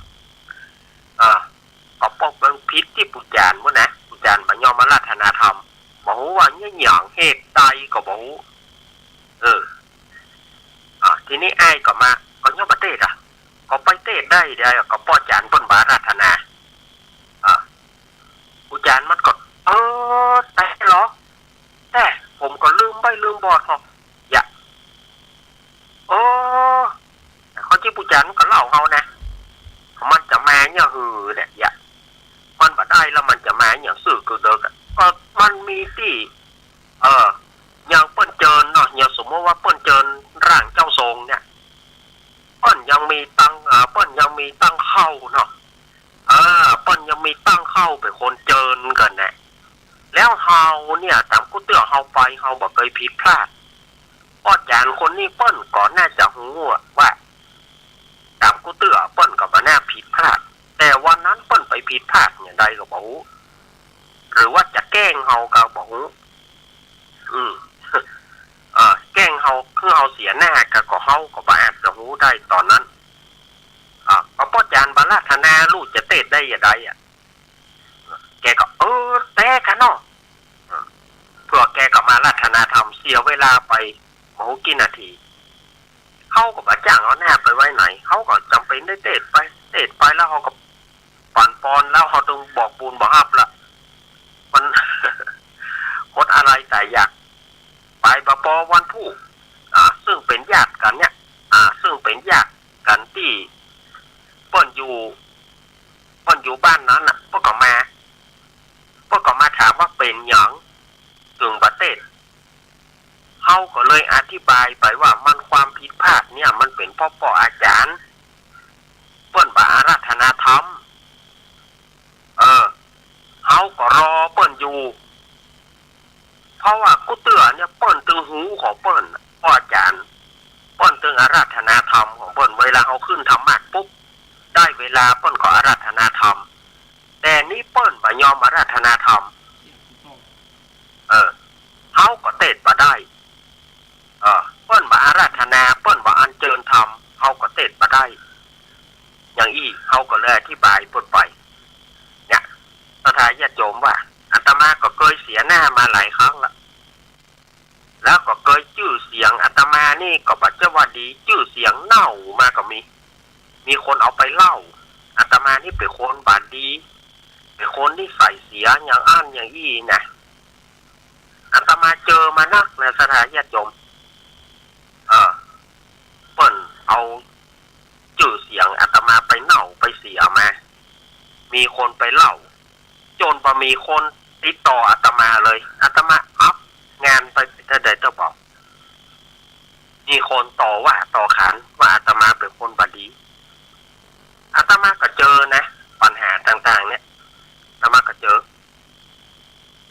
อาตมาเคยขึ้นบ้านพ่อหลวงนะโยมเปิ้นจุอาตมาไปว่าเขาก็บอกรู้เรื่องว่าบอกว่าตอนนั้นยังบ่มีตู้หลวงเจ้าวัดก็บ่มีเจ้าว่า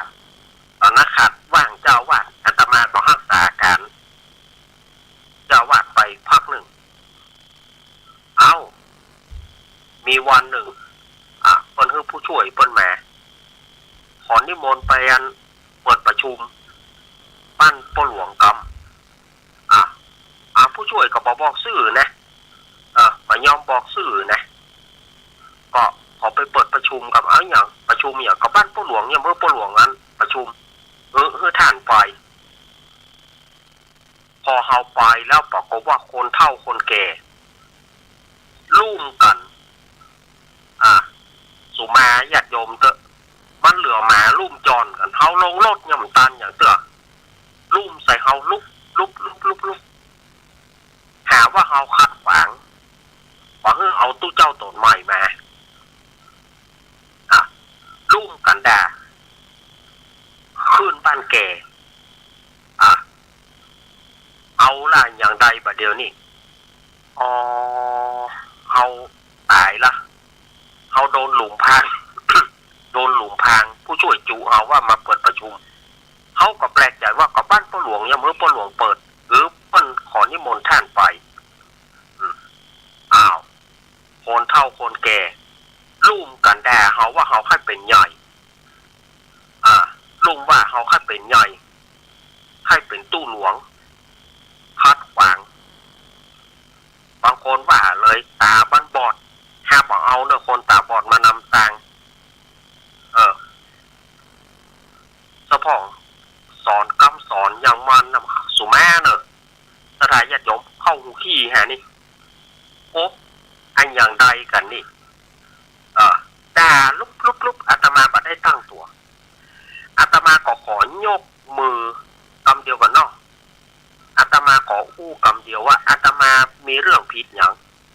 บางคนเสนอมาชิงนะครับเป็นใหญ่ชิงนะครับเป็นใหญ่ชิงครับไปตู้หลวงมันจะเอาตู้หลวงต้นไม้มาชิงนะไปคาดฝันเดี๋ยวฟังก่อนเนาะขอจะไปเอาเหล้ามาตัดสินเขาอู้กันด้วยสันติภาพญาติโยมจะเอาก็เอาอาตมาก็ประคัดขวางถ้าอาตมาไปยุ่งกับเปิ้นอาตมาก็จะพิจารณาตัวเก่าอาตมาขออู้ในสถานที่เนี้ยสถานที่เนี้ยบ้านพ่อหลวงนี่เป็นที่ศักดิ์สิทธิ์ละถ้าอาตมาไปยุ่งเปิ้น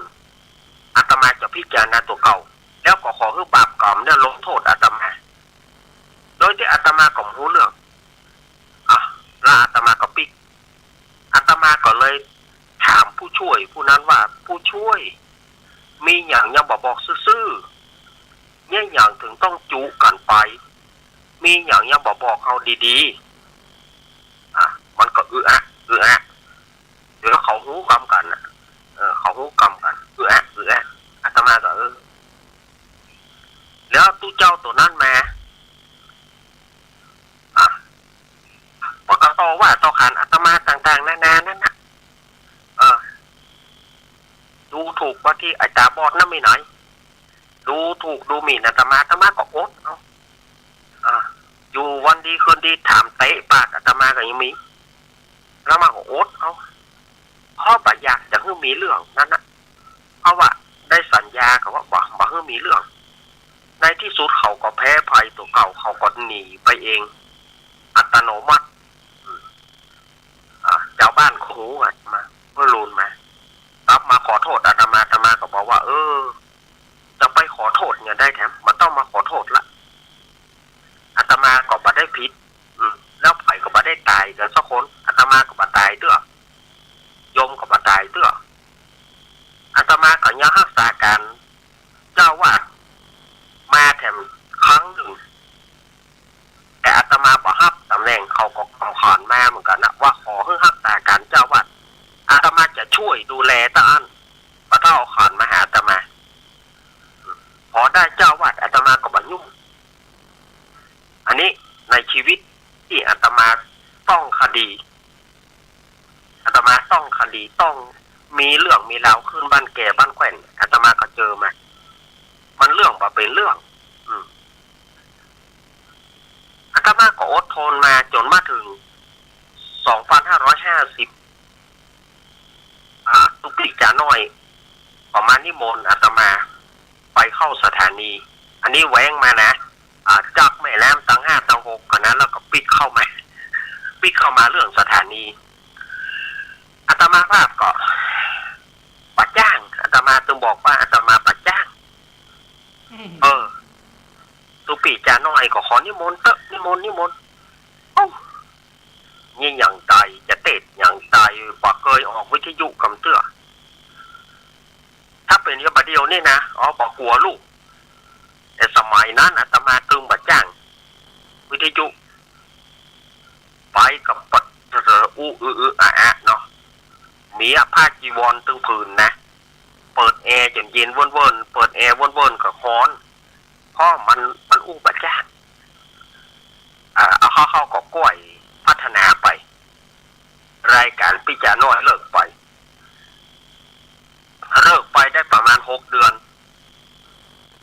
โยมแม่บุญธรรมของอาตมาซึ่งอาตมาเปิ้นเคยเลี้ยงดูอาตมามาตั้งแต่น้อยเปิ้นเสียไปประมาณเดือนเมษา50พอดีว่าเมษา51นะมันครบรอบปีของเปิ้นญาติโยมจะเชื่อก็ได้บ่เชื่อก็ได้อาตมาบ่ได้ว่าแต่อาตมาเชื่อในความสามารถของเปิ้นวิญญาณของเปิ้นมาเข้าฝันอาตมาในวันหนึ่งอันนี้ญาติโยมพิจารณาเอานะว่าควรเชื่อหรือ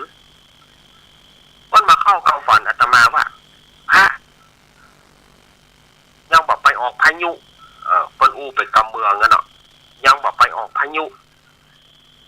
อาตมาก็ว่าเปิ้นเลิกรายการแล้วหรอแม่ให้เข้าไปอยู่ก่อนเอกะเขาก็ว่าทรงเดชพระเชษฐาไปฮะนะเขาก็ได้สัก2-3 วันท่านหัวหน้าท่านอาจารย์สว่างกันทมูลบอกพ่อครูเชษฐาไปฮับอาตมาฮับอาตมาที่วัดบอกประจัดรายการโดยที่อาตมาหมูตัวเลยอาตมาว่าอีแม่แน่นอนถ้าเมมาอย่างอี้อาตมาก็อู้คือลูกเต้าเปิ้นฟังว่าอีแม่มาเข้าฝันแล้วก็บอกว่าไปออกพายุกะลูกเต้าเปิ้นก็หูมีไผอีแม่แต่กะมันสิเอาดีอันนี้แน่นอนลูกเต้าเปิ้นหูแล้วนี่แน่นอนน่ะมีไผแม่นั่นน่ะเสียวดีอาตมาก็เริ่มมาจัดตั้งแต่ปี51ทำกรรม1ปี51แล้วในเมื่อกลางเดือนประมาณเดือนมิถุนาลูกศิษย์ของอาตมาเนี่ยก็ได้มาหาอาตมาลูกศิษย์อาตมาก็ได้มาหาอาตมาว่าอาจารย์ผมอยากจะนิมนต์ท่านอาจารย์ไปออกโดยผมเพราะเปิ้นให้ผมไปออกรายการแล้วผมบักแวนอาจารย์ไปกู้ผมบเอาเนี่ยใดเอาเปิ้นให้ผมไปออกแล้วผมบักกล้าไปออกขออาจารย์ไปนิมนต์อาจารย์ไปเอาละตายละค่ะเขาก็จ้างเถอะก็ลองไปเตะทำพอก็ลองไปเตะทำผูก1ในตอนนั้นรายการอู้จาภาษาธรรมก็มีหลวงพ่อสุนทรปัญญารัตน์อันนี้เปิ้นประเดี๋ยวเปิ้นก็ยังมีอยู่อาตมาขออนุญาตเอ่ยนามเปิ้นหลวงพ่อสุนทรปัญญารัตน์หลวงพ่อสถิตสารคุณแล้วก็ตุลุงยองเปิ้นก็มานั่งท่าตั้งนอกเฮาก็เก่งงั้นเนาะเฮาก็บ่จ้างเอ็ดทำไปได้ผูก1ก็มันหมดเวลาก็เข้ารายการของหลวงพ่อ3 รูปเพราะเปิ้นก็ตอบรับสถาญาติโยมก็ตอบรับว่าเปิ้นเทศดีเนี่ยมันคือเปิ้นอยู่อาตมาก็บ่แกวนแต่ก็คือลูกศิษย์ได้เปิดตั๋วแล้วอาตมาก็มาปิกมาตอนนั้นก็ย่ำเก่งเตื้อแล้วก็จุดประสงค์ที่ขึ้นสีขาวครั้งแรกอาตมาก็หันคำอ้ายได้ยินคำอ้ายหรือว่าทรงศักดิ์พิพักษ์นี่นะคำอ้ายปัจจันเนี่ยเพิ่นได้โทรหาท่านพระครูอภิวัฒนวิกรมเปิ้นโทรหาเปิ้นก็บอกว่าเปิ้นตาบอดท่านอาจารย์ท่านพระครูท่านบิ๊กบอสเอาก็ฮู้จักเปิ้นดีเลยเอาพี่อ้ายแกเฮาก็ว่าถ้าคำอ้ายอู้ได้เฮาก็ต้องอู้ได้ว่ะเฮาก็ต้องโทรอู้ครูบาอาจารย์ความจริงเนี่ยอาตมาก็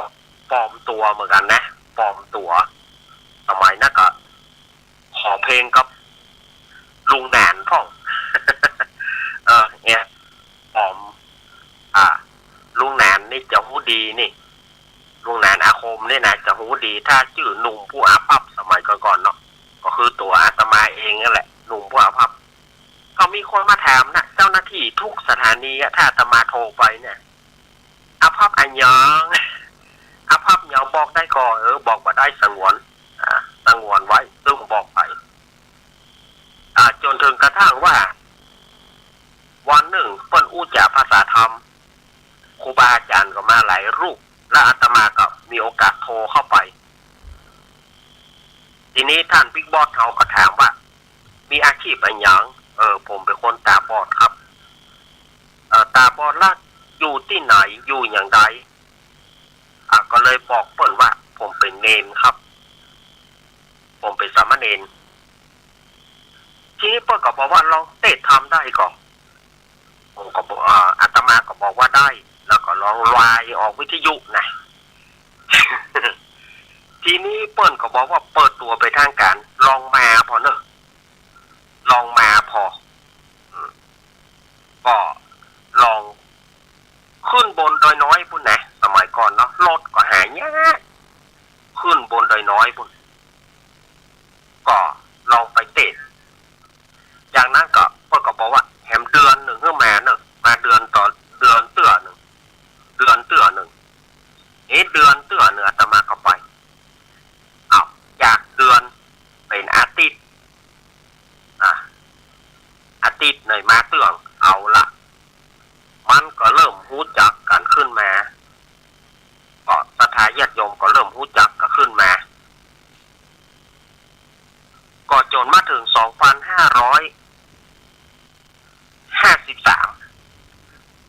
พ่อครูเชษฐาก็บอกว่าพ่อครูอยากจะไปจัดที่ที่สมัยนั้นเป็น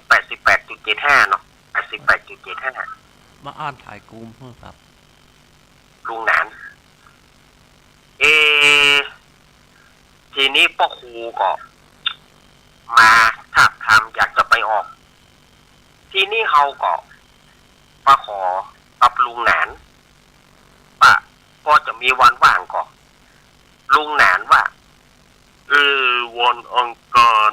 วันพัดมีว่างอยู่วันหนึ่งนี่เนาะตอนนั้นตอนนั้นจะมาจัดวันการกะวันการเหมือนกันนะลุงหนานว่าเจ้าของเปิ้นบ่มาเนึ่งเจ้าของเปิ้นบ่มาไม่ได้เมินแล้วนะเข้าเลยนี่เหรอ8 โมงถึง 11 โมงเนี่ยเดี๋ยวจะมาว่านะก็เริ่มได้จัดมา2553 ไปต้นมาหลังจากนั้นก็ปลายปี 54 หลังจากที่อาตมาได้ถวายทานกุฏิสงฆ์ถวายทานกุฏิที่อาตมาอยู่เนี่ยพ่อครูมาถอนตัวพ่อครูถอนตัวว่าพ่อครูบ่ไหวแล้วพ่อครูอายุนักแล้วพ่อครูบ่ไหว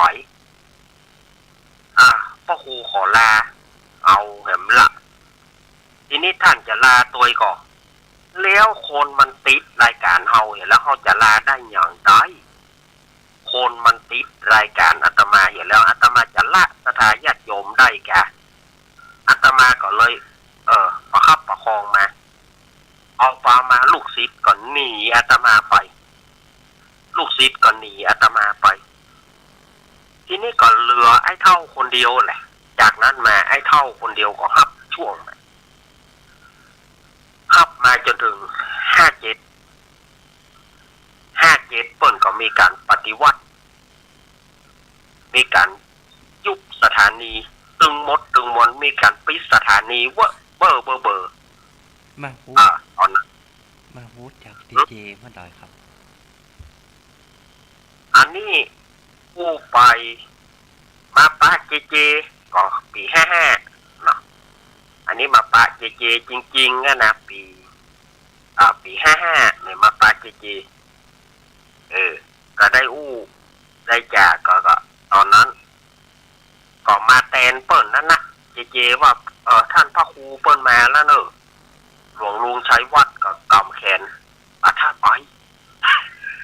ตอนนั้นมีหลวงพ่อสถิตสารคุณตุลุงยองเนี่ยเปิ้นมาจัด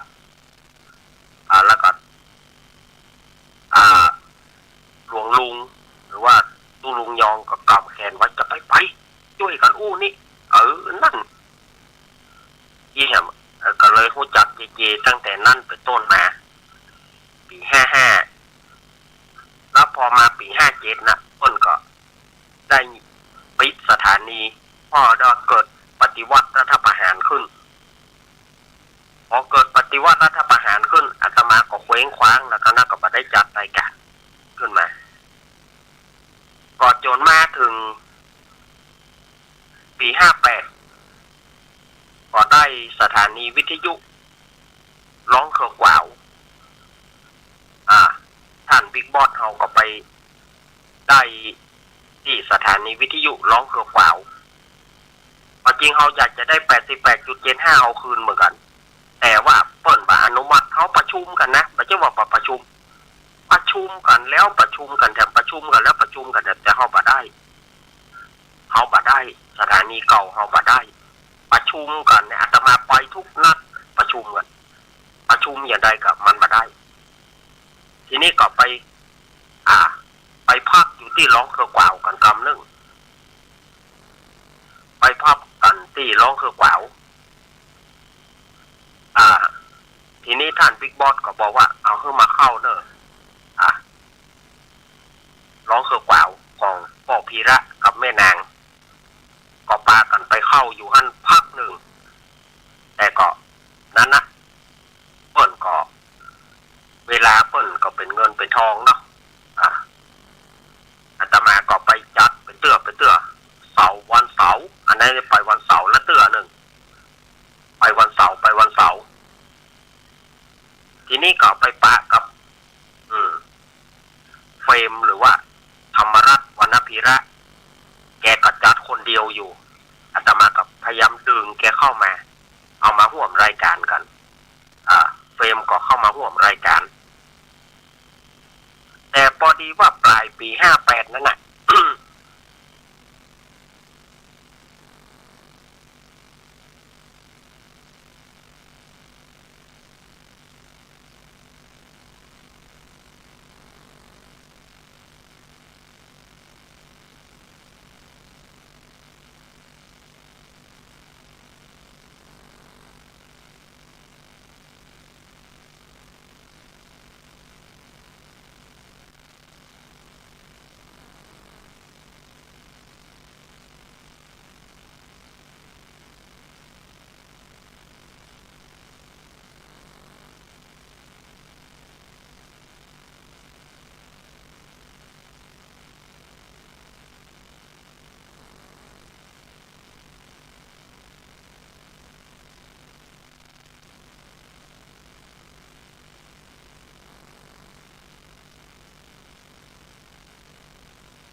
ได้มีเจตนาที่จะ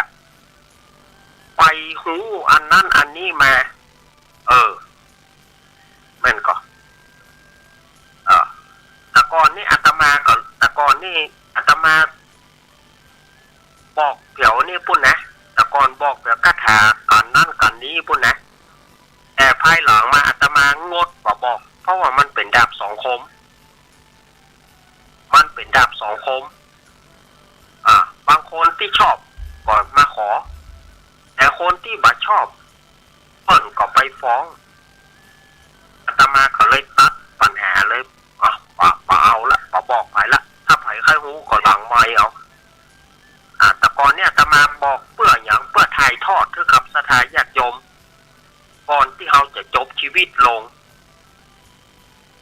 เราอยากจะฝากของดีให้กับศรัทธาญาติโยมนั่นนะแต่มันกับตาละปัดกันมันกับปิ้นกันมันกับตาละปัดกันก็ว่าเป็นว่าเรานี่งมงายความจริงเราอยากจะถ่ายทอดของเหล่านี้เอาสู่ศรัทธาญาติโยมเพื่อศรัทธาญาติโยมเอาไปสืบหากินลำดับต่อไปแต่ว่ามันบ่เป็นผลอาตมาก็เลยว่าพอละเมื่อมันบ่เป็นผลอาตมาก็เปล่าอย่างอี้อันเนี้ยชีวิตจริงแต่อาตมาชอบวิทยุมาตั้งแต่สมัยไหนอาตมาชอบฟังรายการวิทยุมาตั้งแต่สมัยไหนแล้วตั้งแต่เป็นละอ่อนแล้วตั้งแต่เป็นละอ่อนศรัทธาญาติโยมตั้งแต่สมัยก่อนมาอาตมาก็ติดรายการวปท2รายการพ่อลุงสว่างสิงหไกรลาภแล้วก็พ่อครูวันลบนามวงพรหมปัจจุบันนี้พ่อครูก็ยังมีอยู่เปิดจัดรายการ96พ่อครูวันลบนามวงพรหมหรือว่านามปากกาเปิ้ลนานเคินนามปากกาเปิ้ลนั้นลุงนานเคินก็คือพ่อครูวันลบนามวงพรหมขอโทษที่ชื่อพ่อครูเนอะประเดี๋ยวพ่อครูพ่อกระจัดอยู่6 โมงถ้าไปให้ฟังเสียงพ่อครู6 โมงก็หมุนขึ้นไปฟังของพ่อครูได้แต่ก่อนเนี่ยอาตมากระติดรายการข่าวรอบฟ้าลานนาข่าวเสียงวันของพ่อครูป่อสว่างสิงหไกรลาภแล้วก็พ่อครูนานวันลบนามวงพรหมนี่อาตมากระติดใจรายการเปิ่นอยู่แล้วก็รายการเพื่อนชาวบ้านรายการจากทหารอากาศพ่อยงยุทธน้อยเจริญผู้อ่านข่าวทหารอากาศบอกว่าเปิ้นยังมีชีวิตอยู่ก็พ่อครูยงยุทธน้อยเจริญแล้วก็อาตมาก็ยังกึศเติงหาอยู่เนอะพ่อครูยงยุทธน้อยเจริญแล้วก็รอดอหนองฮ้อนี่รอดอหนองฮ้อนี่ก็แม่คำแปงก็นกเล็กเขานี่รอดอหนองฮ้อแล้วมาถึงลำปางก็เสียงจากไข่สุรศักดิ์มนตรีสถานีวิทยุมทบ7สมัยนั้นเป็นมทบ7ปัจจุบันนี้เปิ้นเป็นมทบ32แม่รัตดากันชาติไปจัดอาตมาก็ไล่ฟังหมดนะติดใจไหนก็ฟังหั่นม่วนไหนก็ฟังหั่นสมัยก่อนมาจนถึง1 ปน.ลำปางแม่นันทนา1 ปน.ลำปางสมัยก่อนสถานีวิทยุ AM ลำปางนี่วปท2วปทวปทอาตมาฟังมาตั้งแต่สมัยลุงทองมาละลุงทองสมัยก่อนเปิ้นจะอ่านข่าวครับเปิ้นนำเอาดนตรีมาเล่นมาถึงนี่แหะเวลาจะหมดทำไรศรัทธาญาติโยม กำลังม่วนแต่ศรัทธาญาติโยมเฮ้ย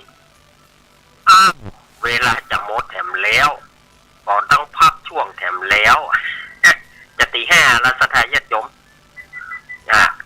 เดี๋ยวจะไปใส่น้ำอุ่นกันเนอะเดี๋ยวจะไปใส่น้ำอุ่นเนี่ยกำก่อนพักช่วงกันเนาะเอาก็เดียวช่วงหลังตี 5เกิงก็เปิดสายเนาะอันนี้ หมดชั่วโมงที่2แล้วนะสถาญาติโยมไปฟังหมุนขึ้นนี้ไปไหนเถอะเนอะรออัตมาแป๊บหนึ่งขอเจริญพร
ตกจากที่สูงเรียก1669กระดูกหักเรียก1669บาดเจ็บกระดูกสันหลังเรียก1669ไฟฟ้าช็อตเรียก1669ไฟไหม้น้ำร้อนลวกอย่างรุนแรงเรียก1669จมน้ำเรียก1669ถูกยิงเรียก1669ถูกแทงเรียก1669อุบัติเหตุจราจรเรียก1669ช็อกหมดสติเรียก1669ปวดท้องกล้าฉุกเฉินมีน้ำเดินตกเลือดเรียก1669เจ็บป่วยฉุกเฉินและบาดเจ็บจากอุบัติเหตุเรียก1669รวดเร็วปลอดภัยมีประสิทธิภาพบริการ 24 ชั่วโมงจนเครียดกินเหล้าจนเครียดกินเหล้า กินเหล้า จนเครียด กินเหล้าจนเครียดกินเหล้า จน เครียดกินเหล้าก็เลยยิ่ง จน ยิ่ง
นี่ก็